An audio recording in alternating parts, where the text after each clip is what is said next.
What is up, everyone? How you doing? So, really late start to today. I spent literally my whole day just doing everything I put off last week and this weekend.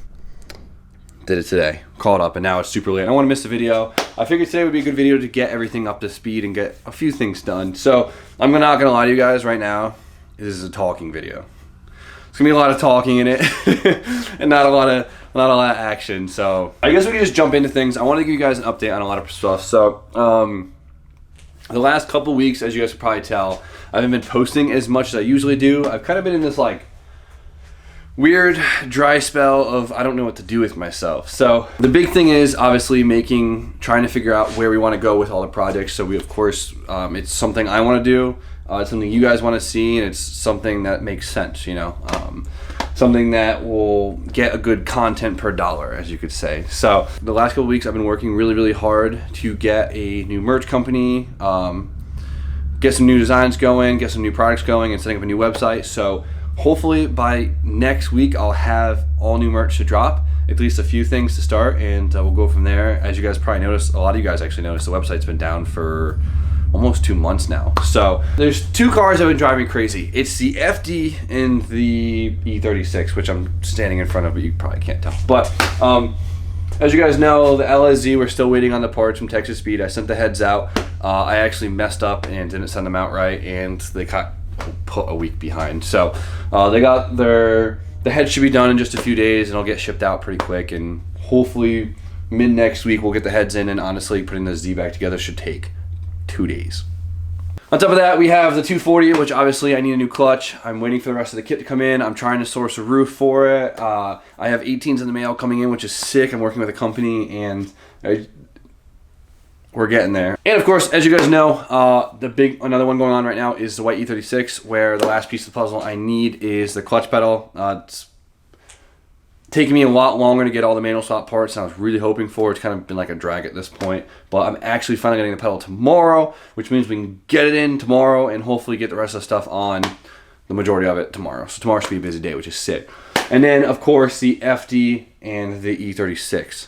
Two cars that have been driving me insane. So the FD is honestly what's been driving me insane lately. So as you guys know, we proposed the K24 swap.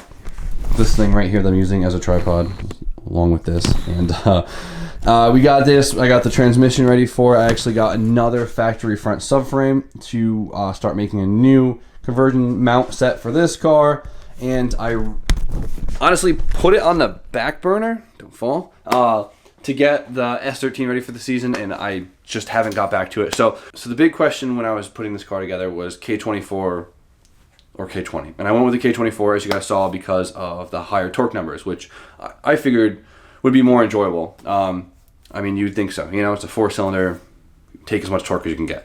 Only problem is I was always worried about it fitting, because the K24s are about 19 millimeters taller overall than the K20, which is a lot. I mean, that's almost an inch taller, and these engines are already tall to begin with, so it's always been really worried about fitting a K24. On top of that, they have this weird coolant neck that sticks out in the back of the head and makes things iffy. I talked to a few guys who actually just recently completed a K-Series swap and an FD, and it comes to find out that most guys are going with a K20 because the K24s just don't really fit. So unfortunately, I now have to pick up a K20, which is cool. Honestly, the K20s, they're a little neater looking, at least I think so, and they look nice in the base. So luckily, I didn't really order much for the car, so I can get the K20 and actually start making some progress on the car.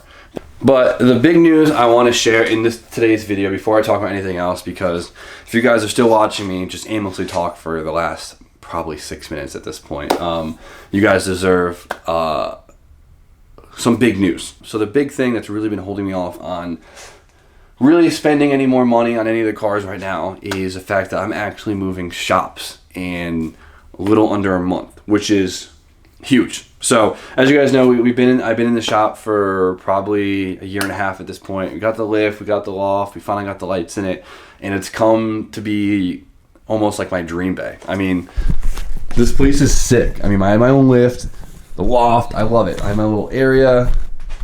I have had an amazing time in this bay, but a really awesome opportunity popped up that I can't let slide, and I think you guys are gonna be pretty stoked for me. So that's as much as I'm gonna say, but a lot of badass stuff is gonna happen really soon. But moving is expensive, and a lot is changing really soon, and I've been really wary about making some big moves on any other cars, just because of it. So I'm not slacking, I'm just being cautious currently. But the big thing I really want to talk about, and the big thing I guess we'll get something done today, is the E36. So as you guys know, just like every other one of my cars, I don't really drive it too much. I slack in that aspect. I can give you 1.5 million reasons why I don't drive my cars that often, and you guys won't like any of them, so I'm not going to try and bother. But now we talked about doing the whole S52 turbo, N52 turbo, and I was really pumped about it. I made a big deal about it, but with it being right-hand drive, making it extremely difficult to turbo, and it just kind of just being a shit ton of money, I decided it's probably not the best idea for this car, and I'm cool with that. So I started to think about the drivetrain that I originally wanted in this car since the day I got it, and that is the S54 out of the E46 M3. So I'm deciding to make the move to make this car immobile once again. Too many of my cars don't run right now, and it drives me nuts, but honestly, I don't care. I'm excited. I like working on cars. You guys know that. I love engine swaps, and so it is time that we're going to sell the drivetrain out of the E36. Between the supercharger, my standalone ECU that's just shoved back there, and the current drivetrain that's in it, I should have enough money to score myself a nice S54, and then that's obviously the big part of the swap, the engine itself. So I should have enough money to score myself a nice S54, and then that's obviously the big part of the swap, the engine itself. So I figured tonight we'll pull off the supercharger kit, and we'll get it out, take some more photos, and hopefully this thing will be sold by the end of the week so I can pick up a new engine. So I did a lot of talking. That's annoying. I get it. But let's start the car and show them supercharger's nice and healthy.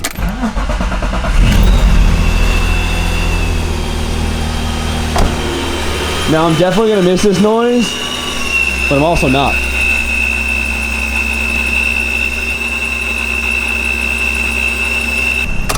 Alright, that's the last time this drivetrain is going to run in this car, and I'm cool with that. This should come right off.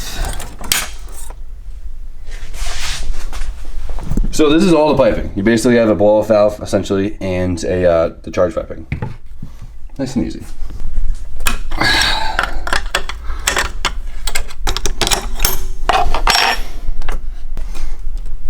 It's not easy with one hand. Oh, there we go. Nice work. Belt officially off. So this thing is a V1, which means it's pretty damn old, but I mean this thing is still tight as a little virgin supercharger. Nice. Oh, God damn it. Oh, mother. There's no winning doing that.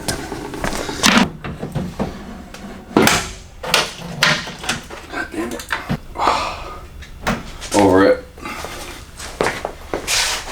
Thing looks so empty.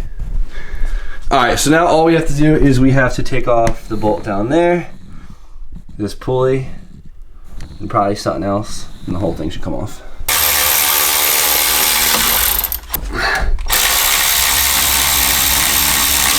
Just like that, now I just have a boring M52. But hey, technically if I put the radiator back in, things should still run perfectly fine. So, but yeah, just like that, this is a whole supercharger kit for an E36. This should fit literally any E36 motor, and I heard it fit the M54s, maybe E46.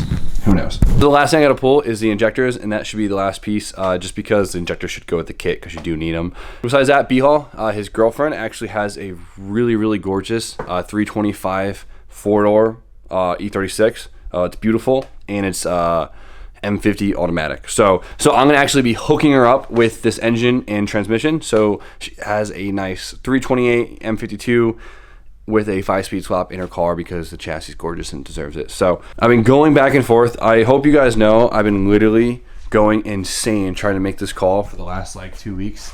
like literally eating me alive. And I'm happy that it's happening. So hopefully the kit will be sold by the weekend and we'll be ready to party. All right, so we made a little progress tonight, and thank you guys, if you're still watching, for listening to me ramble for the last like 15 minutes. I am so excited to show you guys the new shop.